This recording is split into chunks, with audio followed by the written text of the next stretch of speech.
Rain lashed against the windows of the law office on the 12th floor, creating a hypnotic rhythm that Amara Reyes tried to use to calm her nerves. At 29, she had already established herself as one of the most promising attorneys in Chicago, known for her sharp mind and, above all, her unwavering moral compass. Born into a humble family from rural Illinois, Amara had fought every day to get where she was, carrying the responsibility of representing not only her clients, but all those who believed in justice. She adjusted her glasses and turned her attention back to the case in front of her, yet another instance of a small business being crushed by a larger conglomerate. It was always the same story, the little guys being devoured by corporate sharks. The name on the case file made her clench her fists: Croft Enterprises. Across town, on the top floor of a mirrored skyscraper, Damien Croft watched the Chicago skyline through the panoramic windows of his office. At 36, he had built an empire that stretched across the United States and beyond, transforming Croft Enterprises into one of the largest corporations in the country. For him, the world was a giant chessboard, and people were pieces to be moved or sacrificed as he saw fit. Damien didn't see the rain as poetic. He saw only another day of business.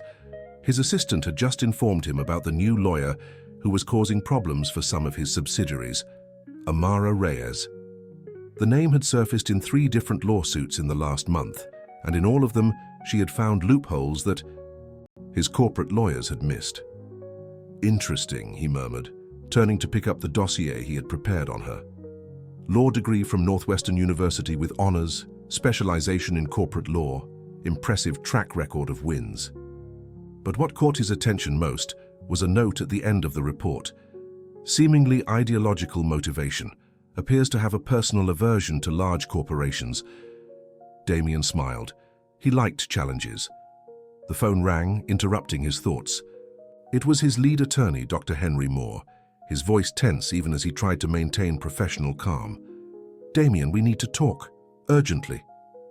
2 hours later, Damien was sitting in a secluded conference room, listening to words that could destroy everything he had built.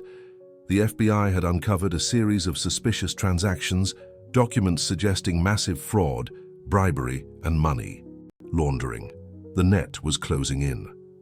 "They have enough evidence for a formal indictment," explained Dr. Moore, his hands trembling slightly. "And when that happens, it will be a national scandal. You need exceptional defense." Damien remained silent for a long moment, processing the information. When he finally spoke, his voice was calm, almost casual. "I want Amara Reyes." "Damien, she works for a firm that has been suing your companies for months. She is exactly what I need," Damien interrupted. "A lawyer who has never lost a case, with an impeccable reputation. If she defends me, the world will believe in my innocence even before the trial begins." Dr. Moore looked at him as if he had gone mad. "She'll refuse. She hates you." Damien's smile was cold and confident. "Not if I make her an offer she can't. Refuse. Find out how much her firm needs to stay afloat, then multiply it by 10. When Amara received the call from her managing partner, Robert Silver, she initially thought it was a prank. Damien Croft, the man she considered the personification of everything that was wrong with the corporate world, was offering an obscene amount of money for her to represent him. "Amara, you need to understand the position we're in," said Robert, his voice heavy. "The firm is facing financial difficulties. We lost 3 major clients in the last quarter. This offer, it would save not only the firm but the jobs of everyone here." Amara felt the world spinning around her.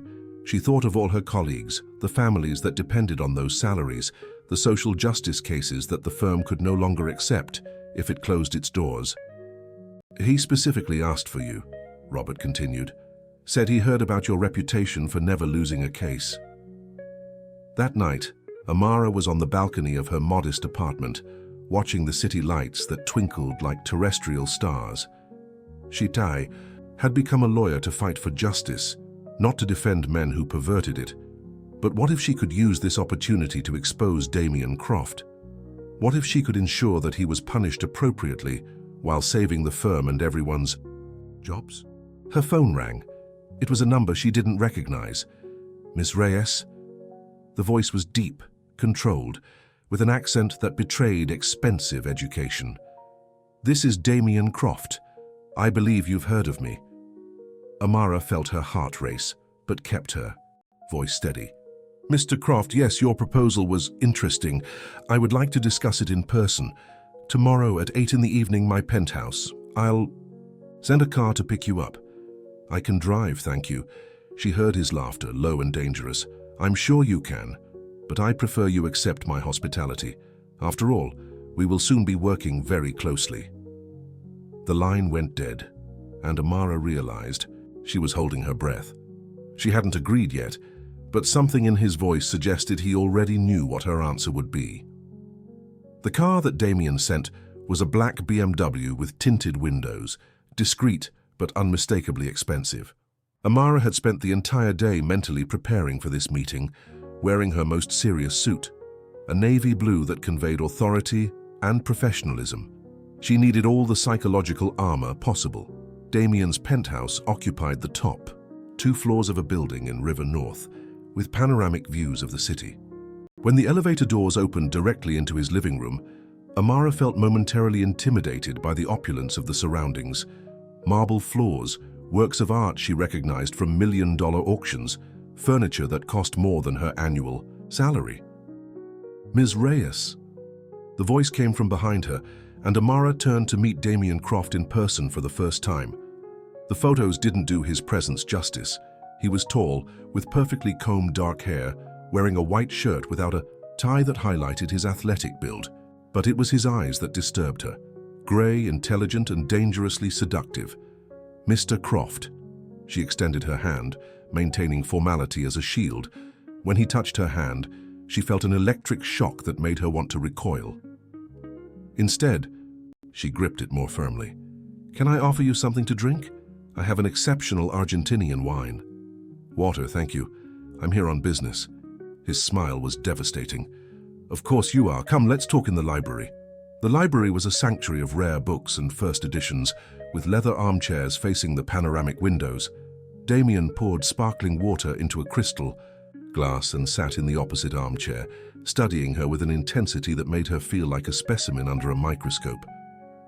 "You know why you're here," he began, his voice calm but laden with authority. "Because you need a lawyer and you think, my reputation can help clean up your image."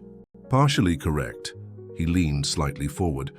"But mainly because you're the only person in Chicago who interests me." Amara felt the blood rush to her face.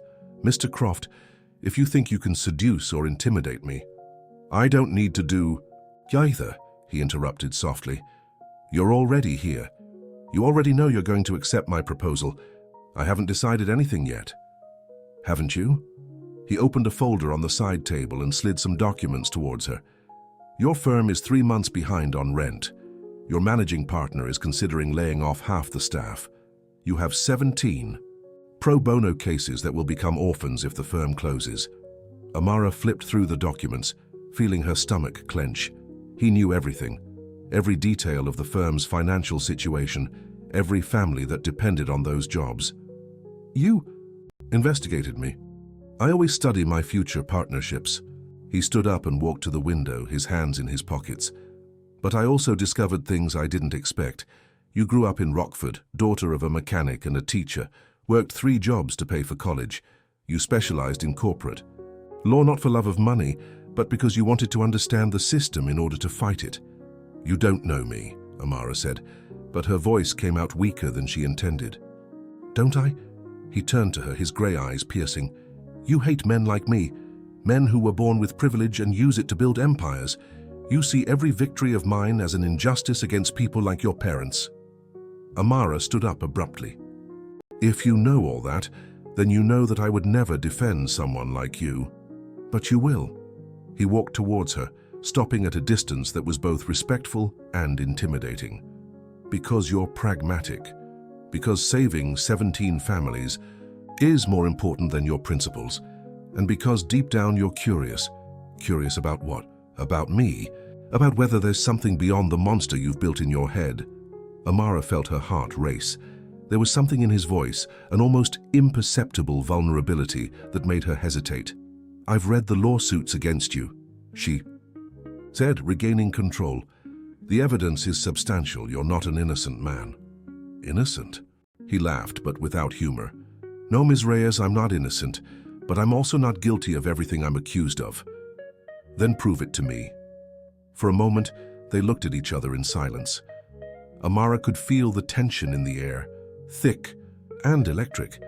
There was something between them that went beyond the professional aversion she felt, a magnetic attraction that disturbed her deeply. "Take the case," he said finally. "Give me 6 months. If, at the end of that time, you still believe I'm a monster, I'll confess to all the crimes publicly." "You would do that? For you?" "Yes." The answer caught her off guard. There was a sincerity in his voice that she didn't expect, an intensity that made her question everything she thought she knew about him. "I need guarantees," she said, her practical voice regaining control. "Full access to all documents, no lies or omissions." "You'll have everything. And I run the defense my way, no interference. As long as you keep me as a client, I agree to your methods." Amara extended her hand. "Then we have a deal, Mr. Croft." When he shook her hand this time, she didn't recoil from the electric shock. Instead, she held his gaze, making it clear that she would not be intimidated or manipulated. "Damien," he said. "If we're going to work together, you can call me Damien." "Amara," she replied, surprising herself with her own response. As the elevator carried her back to the ground floor, Amara tried to process what had just happened. She had agreed to defend the man who represented everything she despised. But there was something about him, a complexity that she hadn't anticipated, that intrigued her in a dangerous way. Her fight for justice had just become much more complicated. The first few days working on the Croft case were a brutal immersion into the complexity of the empire Damien had built. Amara set up shop in a conference room in his penthouse, surrounded by boxes of documents, laptops, and whiteboards covered in timelines and flowcharts. The forced intimacy of the environment kept her constantly on edge. Damien would appear at unpredictable moments, always with strong Colombian coffee and observations that demonstrated intimate knowledge of every detail of the case. He had the unsettling habit of standing behind her while she worked, close enough that she could smell his masculine cologne, an expensive blend of sandalwood and bergamot that distracted her more than it should. "That contract with the Bolivian mining company," he said one morning, pointing to documents scattered on the table. "You're wasting your time. The transaction was completely legal." "Legal and ethical are different things," Amara replied without looking up. "And the issue isn't whether it was legal, but how it can be used against you. Have you always been so inflexible?" This time she looked at him. "Inflexible? I'd say focused. Focused on destroying me. Focused on discovering the truth." She stood up, walking to the window. "Do you know that 3 families lost their homes when you bought and closed that factory in Rockford? I also know that the factory had been bankrupt for 2 years. I saved 60 jobs by transferring production to another unit, and the other 40 were compensated generously." Amara turned to face him. "You always have an answer, don't you? A justification for everything." "I have facts." Damien approached, his grey eyes intense. "You're looking for a movie villain, Amara, someone who's completely evil, but the real world is more complex. Or maybe you're just very good at convincing yourself that your actions are justified." They were silent, the air between them charged with tension. Amara could feel his proximity, the magnetic force that he radiated. It was disturbing how his presence affected her physically. "Can I ask you something personal?" he said, his voice lower. "Since when did you ask for permission?" "Why? Do you really hate me?" "It's not just business, there's something more." Amara hesitated. There was something more, something she hadn't mentioned because it made everything too personal. Finally, she decided to speak. "My business law professor at Northwestern, Dr. Edward Marshall, he was my mentor, almost like a father to me. He had a small consulting firm that helped family businesses structure themselves legally." Damien remained silent, but she saw something change in his expression. 5 years ago, he was representing a family-owned logistics company that your corporation wanted to buy. When they refused to sell, you initiated a price war that destroyed them. Dr. Marshall lost all his clients. He died of a heart attack 6 months later. I remember that case, Damien said softly, but you're omitting part of the story. That company was using child labor in its operations in rural Illinois. That's a lie. I have the Department of Labor inspection reports. I can show you. Amara felt the ground disappear from under her feet. You're making this up. Why would I lie? You're already my lawyer. I've already gotten what I wanted from you. But there was something in his voice that made her doubt, a sincerity that she didn't want to recognize. Even if it were true, she said, you didn't destroy the company for moral reasons. You destroyed it because you wanted their territory. I can't deny that. Damien moved closer, so close that she could see the small lines around his eyes. But I also can't deny that I was satisfied to destroy a company that exploited children. You're not a hero, Damien. Never said I was. But I'm also not the demon you imagine. At that moment, they were too close, breathing the same air. Amara could feel the heat emanating from his body. She could see the intensity in his eyes. There was something happening between them that went beyond professional tension. I need air, she said, abruptly stepping back. Amara. No. She grabbed her purse. I'm going to work in my office today. I need distance to think clearly. But before she could reach the door, Damien gently took her arm. You can hate me as much as you want, he said, his voice low and intense, but you can't deny that there's something between us. There's nothing between us besides a professional relationship. Liar. He didn't let go of her, but he didn't force her to stay either. You feel the same thing I do. This tension, this attraction. You're trying to fight it, but you're losing. You're my client, nothing more. Am I? He leaned in, his lips almost touching her ear. Then why is your heart racing? Why are you trembling? Amara closed her eyes, fighting the desire that was growing inside her. He was right. She was trembling, and it wasn't from fear. Because you confuse me, she admitted, her voice almost a whisper. Because every time I think I know who you are, you show me something different. Maybe because I'm not who you think I am. She opened her eyes and looked at him. Or maybe because you're much better at manipulating than I imagined. Are you testing me? Always. His smile was genuine, not the calculated smile she was used to seeing. I like that. I like that you don't trust me easily. You're a walking contradiction, Damien Croft. And you're the most fascinating woman I've ever met, Amara Reyes. This time, when he moved closer, she didn't back away. The kiss was inevitable, urgent, charged with all the tension that had built up between them. When they finally separated, they were both breathing heavily. That was a mistake, she said, but her voice carried no conviction. Maybe, he agreed, but it was a mistake I don't regret. Amara grabbed her purse and headed for the door, but before leaving, she turned to him. Tomorrow we go back to work. This can't happen again. If you say so. But they both knew it was a lie. Something had changed between them, something that would make it impossible to go back. The following days were a delicate dance of attraction and resistance. Amara tried to maintain professional distance, but Damien seemed determined to break down every barrier she erected. He started showing up at her office with excuses about urgent documents, always staying longer than necessary, always finding reasons to be near her. You don't need to come here personally for every detail, she said one afternoon, without looking up from the papers she was reviewing. We have email, telephone. I prefer face-to-face discussions. They're more productive. There was something in his voice that made her look at him. Damien was leaning against the door, wearing a grey suit that accentuated his eyes, and watching her with an intensity that made her momentarily forget what she was doing. I found something interesting, she said, forcing herself to concentrate on her work. In the transactions of the subsidiary in Seattle, there are payments to a company I haven't been able to track. Damien approached, leaning over her desk to see the documents. She smelled the familiar scent of his cologne and had to concentrate to not show how it affected her. Emerald Forests LLC, he read. It's an environmental organization. We contribute to reforestation. $12 million over 2 years to an NGO that doesn't appear in any official records. Some organizations prefer discretion, especially when they work in sensitive areas. Amara turned in her chair to face him, but didn't realize he was so close. Their faces were inches apart, and she could see the small golden flecks in his gray eyes. "You're lying to me," she said, her voice coming out huskier than she intended.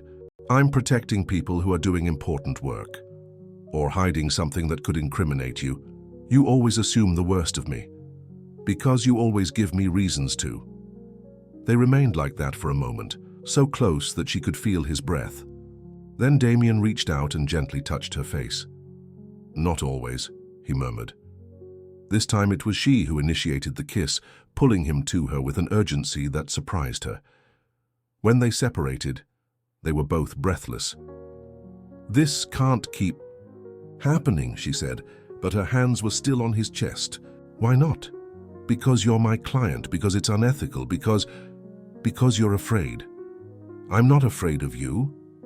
You're afraid of yourself, of how you feel when you're with me." Amara stepped back, trying to regain control. "I need you to leave. I have work to do." "Amara, leave, Damien, please." He studied her for a moment, then nodded. "All right. But this isn't over." That night, Amara was at her apartment, trying to focus on reviewing contracts, when her phone rang. It was Damien. "I need to show you something," he said. "Something related to the case." "Can it wait until tomorrow?" "No, it needs to be now. I'm sending a car."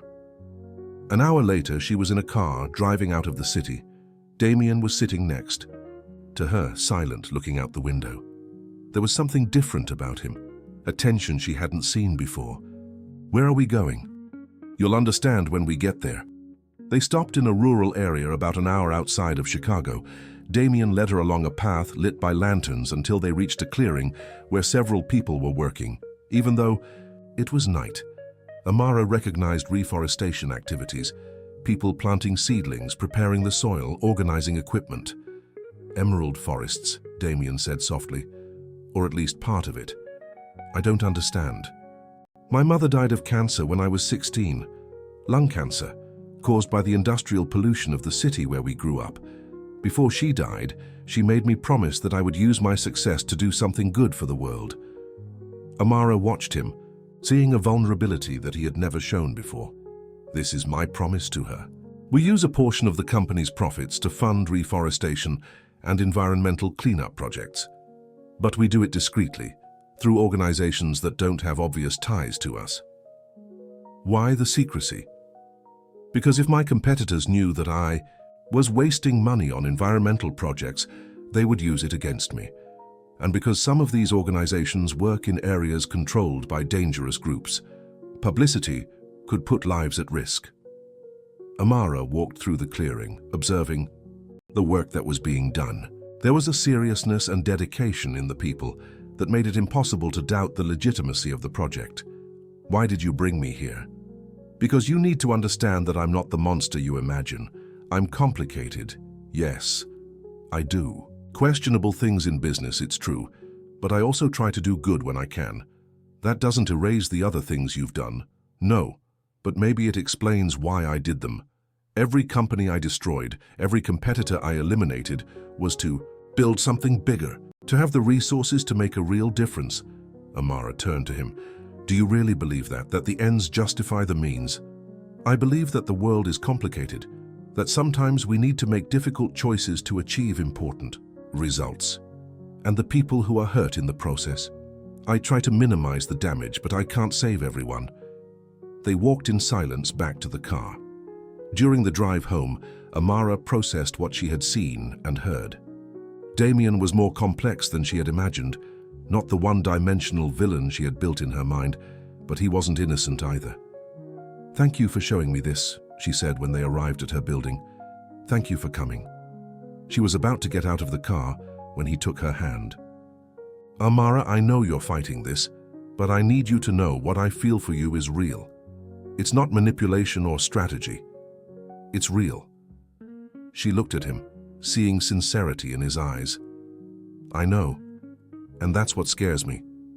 "Why does that scare you?" Because if I fall in love with you, I don't know if I'll be able to do my job right. I don't know if I'll be able to be objective about who you really are. Maybe you already know who I really am. Maybe.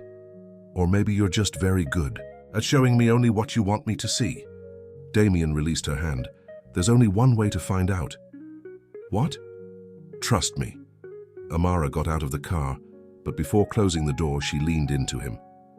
Good night, Damien. Good night, Amara. As she went up to her apartment, she knew that she had crossed a line. She wasn't just his lawyer anymore, and he wasn't just her client. They were becoming something more dangerous. Two people who were falling in love despite all the reasons not to. The shift between them was subtle but undeniable. In the following days, the work meetings became more intimate, charged with glances that lasted longer than they should, and accidental touches that seemed intentional. Amara tried to maintain professional focus, but Damien seemed determined to break down her defenses in increasingly creative ways. He started showing up at her office with breakfast, French croissants, and specialty coffee that he knew she loved. He left flowers on her desk without notes, forcing her to ask about them, which always resulted in conversations that stretched on for hours. Even more unsettling, he began sharing intimate details of his life that had nothing to do with the case. My father wanted me to be a doctor, he said, one afternoon, while they were reviewing contracts in the library of his penthouse. He never understood my fascination with business. And why were you fascinated by business?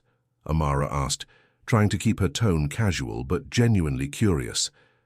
Power, control, the ability to shape the world around me instead of being shaped by it. That sounds lonely. It was, until recently.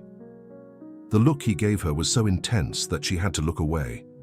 It was becoming impossible to ignore what was happening between them. The situation reached a critical point one night when they worked late preparing for an important hearing.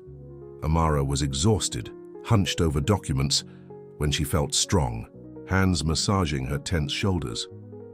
You need to relax, Damien murmured, his fingers working on the knots of tension in her neck. You're killing yourself working.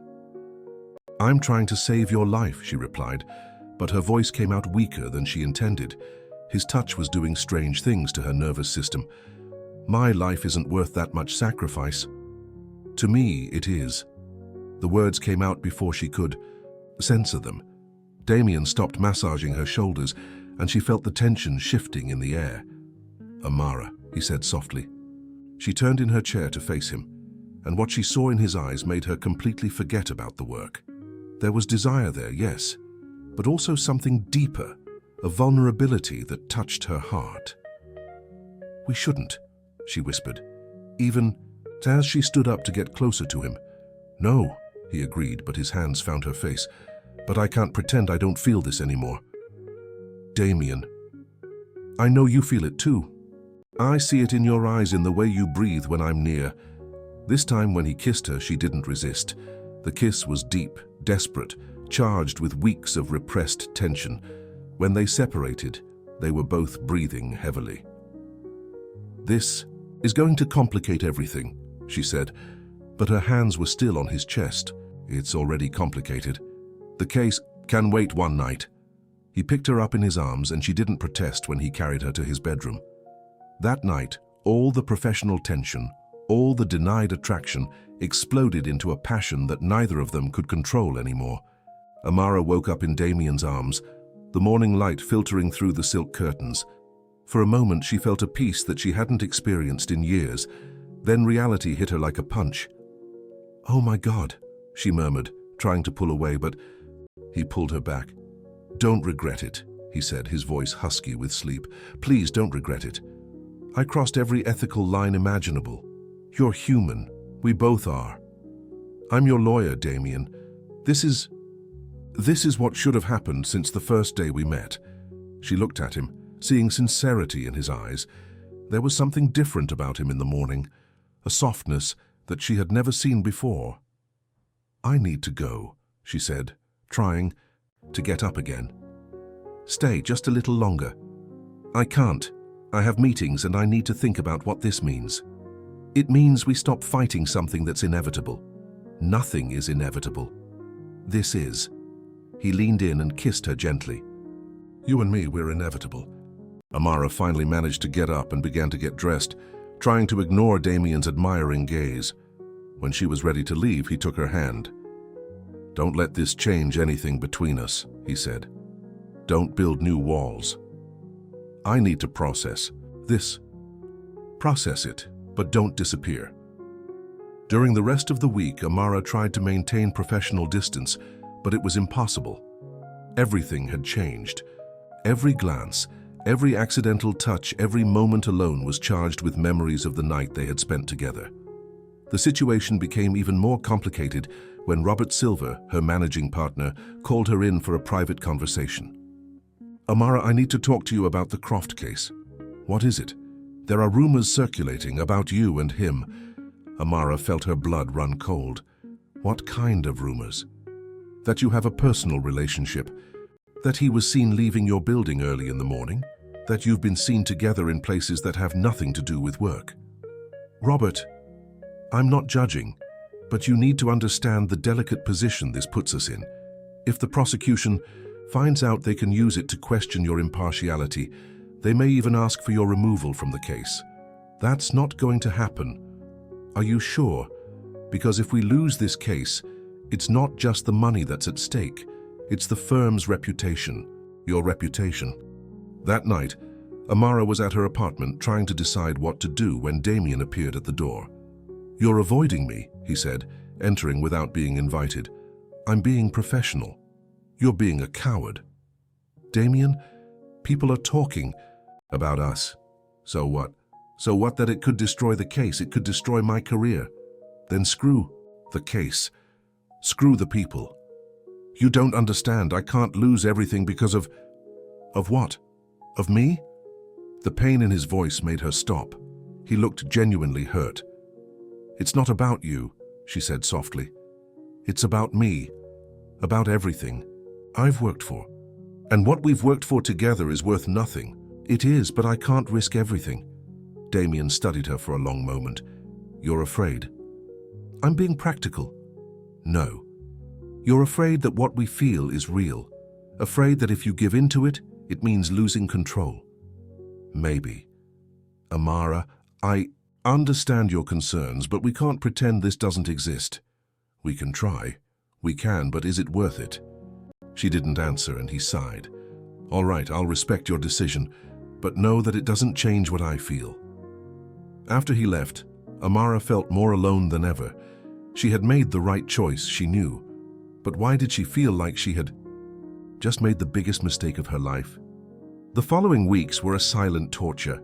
Amara and Damien maintained a facade of professionalism during meetings, but the tension between them was palpable. He respected her decision, but she could feel the weight of his gaze, the intensity contained in every carefully chosen word. The case was progressing well. Amara had found several inconsistencies in the prosecution's evidence and was building a solid defense. But the external pressure was increasing. The media had begun to cover the case intensively, and Damien's name was in every headline. Damien Croft, the Last Emperor, was the cover of this week's Forbes magazine, with a photo of him leaving the courthouse after a preliminary hearing. The press portrayed him as a corporate villain, and Amara knew that this was affecting the chances of a fair trial.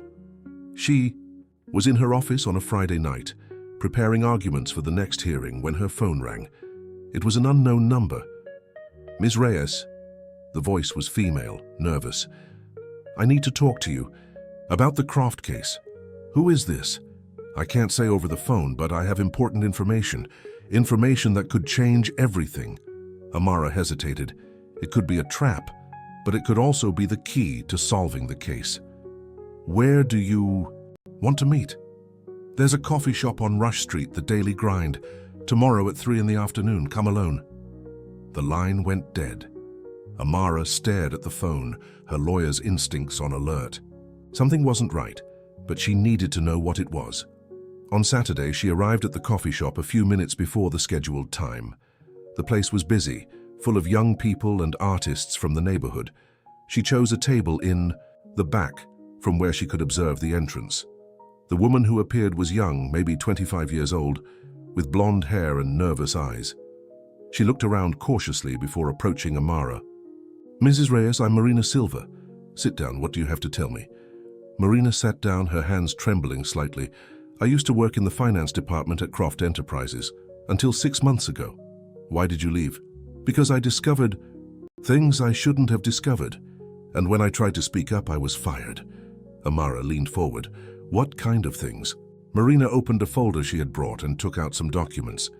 Transfers to offshore accounts, payments to government officials, everything they're accusing Mr. Croft of doing. "Do you have proof?" "I have copies of the documents, but there's something you need to know. Mr. Croft didn't know about any of this." Amara felt her heart race. "What do you mean?" "The one who was coordinating everything was the executive vice president, Carlos Mendoza. He created a parallel system using Mr. Croft's authority without his knowledge. When Mr. Croft began to ask questions, Carlos framed him." "Why didn't you go to the police?" "Because Carlos threatened me. He said that if I said anything, he would destroy my career and my family." "And why are you coming to me now?" Marina hesitated. "Because I saw in the news how Mr. Croft is being treated. And because I have cancer. I have nothing left to lose." Amara studied the documents that Marina had brought. If they were authentic, they completely changed the case. Damien could be innocent of the most serious charges. "Would you be willing to testify?" "Yes, but I need protection. Carlos has dangerous connections. I can arrange that." After Marina left, Amara remained in the coffee shop, processing the information. If Marina was telling the truth, Damien had been betrayed by someone he trusted, but she needed to verify the documents before doing anything. She spent the rest of the weekend analyzing the papers that Marina had provided. Gradually, a pattern emerged. Carlos Mendoza had used his position to orchestrate an elaborate scheme, always making sure that the blame fell on Damien. On Monday morning, she called Damien. "I need to talk to you, urgently." "Has something happened?" "It might have. Come to my office and bring everything you have on Carlos Mendoza." An hour later, Damien was sitting in her office, listening as she explained what she had discovered. His expression changed from confusion to anger, and finally to a cold fury that she had never seen before. "That son of a bitch," he murmured. "I trusted him completely." "Did you know about any of these transactions?" "No. Carlos had autonomy for routine operations. I signed documents he prepared, trusting in his competence. He used that trust against you. For 15 years I trusted him. He was like a brother to me." Amara could see the pain in his eyes mixed with the anger. "We're going to expose this. We're going to clear your name." "And Carlos? He's going to pay for what he did." Damien stood up and walked to the window. "Do you know what this means?" "It means you're innocent. It means you were right to distrust me. I should have seen this. I should have known. You're not omniscient, Damien. You were betrayed by someone you trusted. And how many people were harmed because of my blindness?" Amara approached him. "It wasn't your fault, wasn't it? I created the environment that allowed this to happen. I gave Carlos the power to do what he did. And now you're going to correct it." Damien turned to her, and she saw something broken in his eyes. "Can you still defend me after all this?" "More than ever, because now I know you're innocent." "Am I? Or am I just guilty of different things?" "You're human. You've made mistakes. But you're not a criminal." For a moment they looked at each other in silence. Then Damien reached out and gently touched her face. "Thank you," he said, "for believing in me, for not giving up. I would never give up on you, even after everything that's happened between us. Especially after everything that's happened between us." He pulled her into his arms and she didn't resist. The kiss was different this time, not charged with desperate desire, but with relief and gratitude. "I love you," he murmured against her lips. "Damien, I know it's complicated. I know there are obstacles, but I need you to know."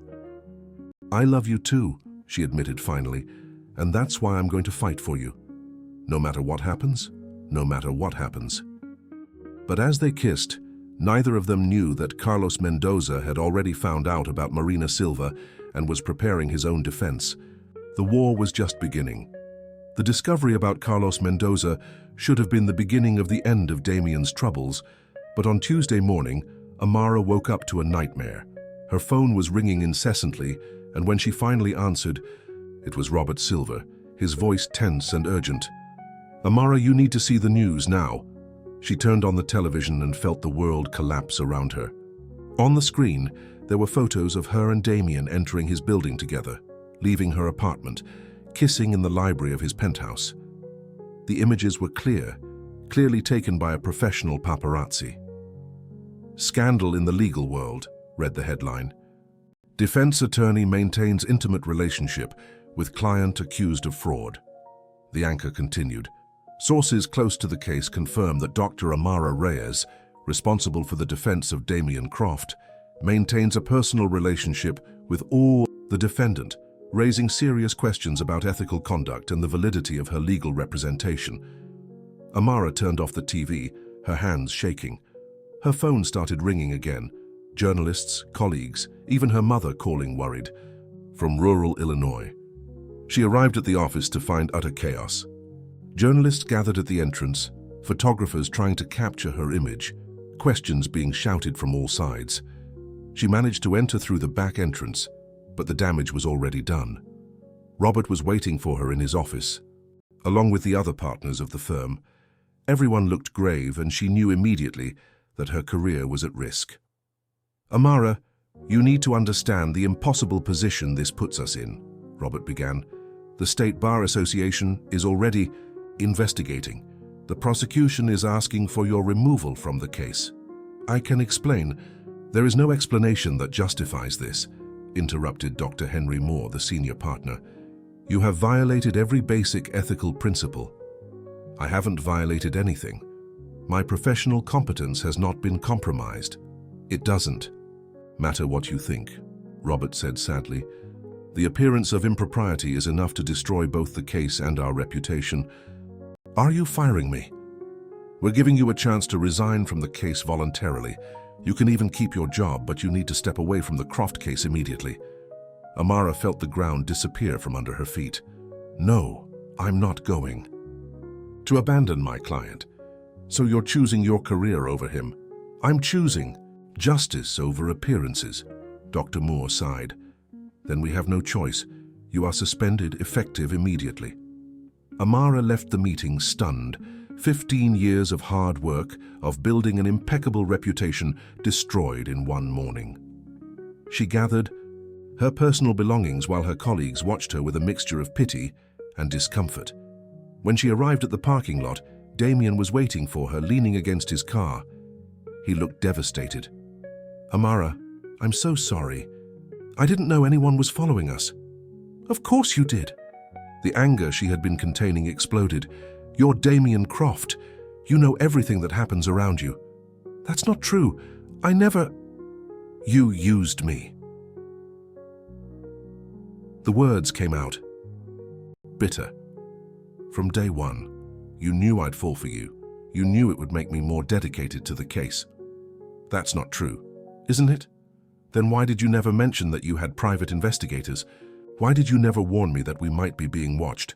Damian looked genuinely shocked. "I dismissed all personal security weeks ago. There's no one following me." "Then who took those photos?" "I don't know, but I'll find out." "It doesn't matter anymore." Amara opened the car door. "It's over, Damian. My career, my reputation, everything. It's not over. We can fight this." "No, you can fight." "I have nothing left to fight for." "Amara, please. I need time to think about everything." She got into her car and drove home, leaving Damian standing in the parking lot. But she couldn't escape the feeling that she was being watched, that invisible eyes were following her every move. At home, she tried to process what had happened. The photos were too specific, too well framed to be the work of opportunistic paparazzi. Someone had orchestrated this, someone who wanted to destroy both her career and Damian's defense. Her phone rang. It was Marina Silva. "Dr. Reyes, did you see the news?" "I did. I need to talk to you, personally. I found out something important. Marina, I'm not the lawyer on the case anymore. I've been suspended. That's why I need to talk to you urgently. An hour later, Marina was at her apartment looking even more nervous than before. Carlos Mendoza found out about our meeting, she said without preamble. How? He contacted me yesterday. He said he knew I had spoken to you. And he said something else. What? He was the one who took the photos.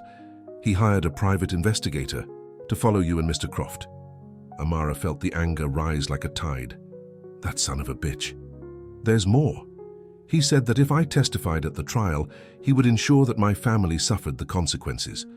He threatened you? Not directly, but he made it clear that he has the power to destroy anyone who opposes him. Amara walked to the window, processing the information. Carlos wasn't just trying to frame Damien. He was systematically destroying anyone who could expose the truth. Marina, do you still have the evidence? I do, but I'm scared. I'm scared too, but we can't let him win. What do you mean? I mean that even though I'm no longer officially the lawyer on the case, I can still fight for justice. I can expose the truth. How? I don't know yet, but I'll find a way. After Marina left, Amara was alone with her thoughts. She had lost her career, her reputation was destroyed, and the man she loved was being framed by someone who seemed to have unlimited power. But she wasn't the type of person who gave up easily. She picked up her laptop and started researching. If Carlos Mendoza wanted a war, she would give him a war. But this time she would fight with her own rules. Her phone rang. It was Damien. Amara, I need to talk to you. I found out who's behind the photos. I know it was Carlos. How did you... Marina told me. Damien, he's trying to destroy anyone who can expose the truth. Then let's expose the truth before he destroys us. There's no more us. I'm not your lawyer anymore. You're still the woman I love, and I'm not going to let him destroy you too. It may be too late for that. It's never too late to fight for justice. You taught me that. Amara closed her eyes, feeling the weight of a decision that would change everything. She could accept defeat, try to rebuild her career elsewhere, or she could fight, risking everything that still remained. Amara, are you still there? I'm here, and I'm thinking. About what? About how we're going to destroy Carlos Mendoza. The next morning, Amara woke up with a steely determination that she hadn't felt in days. She had spent the night crafting a risky plan, but one that could expose Carlos Mendoza and clear Damien's name. First, she called Marina. I need you to do something for me, Amara said. Something dangerous, but that could end all of this. What do you want? I want you to set up a meeting with Carlos. Say you're willing to change your testimony in exchange for money. Are you crazy? He'll be suspicious. Not if you seem desperate enough. Say your cancer treatment is costing too much, that you need the money. Marina hesitated. What if he finds out it's a trap? Then we go to plan B, but trust me. 2 hours later, Amara was in a surveillance van parked 2 blocks from Carlos Mendoza's office. She had hired a former police officer specializing in corporate investigations, using her own savings. Beside her, Damien checked the recording equipment that Marina was carrying. Are you sure she can do this? He asked. Marina is stronger than she looks, and she has enough motivation. What if Carlos refuses to talk? Then we improvise. Through the headphones, they heard Marina being announced at reception. A few minutes later, she was in Carlos's office. Marina, what a surprise, said Carlos's voice, sounding cordial but cautious. To what do I owe the pleasure? Mr. Mendoza, I need to talk to you about my testimony. Your testimony. About the irregularities in the company. I can't testify anymore. There was a pause. And why not? Because I need money. A lot of money. And I've heard that you can be generous with people who cooperate. Carlos laughed, a cold sound. Are you proposing a deal? I'm proposing that you pay me to forget everything I saw, to say that I was confused, that I misinterpreted the documents. That would be perjury, Marina. It would be survival. My treatment costs over $50,000 a month. If I die, I can't testify about anything. Another pause, longer this time. You know these conversations can be recorded. I know, but I also know that you're too smart to admit anything incriminating. You're right. Carlos's voice became more relaxed. But I can speak hypothetically. If someone wanted to ensure that certain information didn't reach the court, how much would it cost? $200,000. Interesting. And if this hypothetical person paid that amount, what would happen to the documents you copied? What documents? I never copied anything. Very good. And what about your original testimony? What testimony? I'll just say that I was confused, that I didn't understand the company's financial processes. Carlos was silent for a moment. You know, Marina, you may be smarter than I thought. Maybe I underestimated your ability to adapt. You underestimated a lot of things. That's true. For example, I didn't imagine that Damien Croft would be so easy to manipulate. 15 years building trust, and he never suspected a thing. In the van, Amara and Damien looked at each other. Carlos was starting to confess. It must have been difficult, said Marina, encouraging him to continue. Difficult? It was brilliant. Every illegal transaction I made, I created a trail that led right to him. Every bribe I paid, I used accounts that he had authorized for other purposes. When the investigation began, all the evidence pointed to him. And the photos of his lawyer? Carlos laughed. Ah, yes, my masterpiece. I knew she was falling for him. I knew it would make her vulnerable. I hired the best paparazzi in Chicago to document every intimate moment. When the photos were published, she lost all credibility. You destroyed her career. I killed two birds with one stone. I eliminated the most competent lawyer he could have had, and I created a perfect distraction for the media. And now? Now Damien Croft is going to be convicted of my crimes, and I'm going to take total control of the company. 20 years of work finally paying off. That's not all, is it, Mr. Mendoza? The voice changed completely. It was no longer Marina speaking, but Amara, who had entered the room unannounced. Seiko. Dr. Reyes, said Carlos, his voice icy. What an unpleasant surprise. For you, certainly, especially considering that we just recorded your full confession. You have nothing. This conversation is worthless in court. Don't I? Then why are you pale? Damien entered the room, followed by the private investigator and 2 FBI agents. Carlos Mendoza, said one of the agents, you are under arrest for fraud, racketeering, bribery, and attempted incrimination of third parties. Carlos looked around, realizing that he was cornered. You can't prove anything. We can prove everything, said Amara, holding up a recorder. We have your confession, the documents Marina provided, and a thorough investigation of the transactions you orchestrated. Besides, added Damien, we have evidence that you hired the photographers who followed us, and witnesses who confirm your threats against Marina. Carlos was led away in handcuffs, but before leaving he turned to Damien. You think you've won? You're still the same man I knew. Ambitious, ruthless, unscrupulous. You're right, replied Damien calmly. I am ambitious and ruthless, but I do have scruples, and I have something you never had. What? People who love me enough to fight for me. He looked at Amara, who smiled. 3 months later, Damien was completely exonerated of all charges. The investigation revealed the extent of Carlos's scheme, who was sentenced to 15 years in prison. The media, which had previously crucified Damien, now portrayed him as the victim of an elaborate conspiracy. Amara was reinstated to the firm with formal apologies.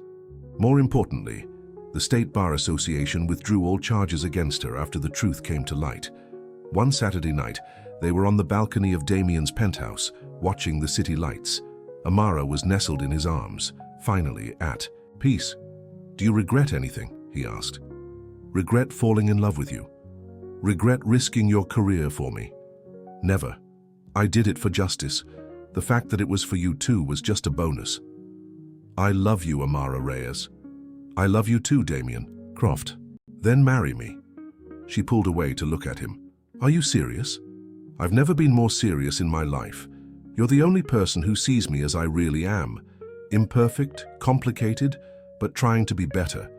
You're my conscience, my anchor, my reason for wanting to be the man you deserve.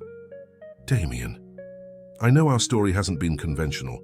I know we started as adversaries, but maybe that's the best foundation for a marriage, knowing the worst about each other and choosing to love anyway.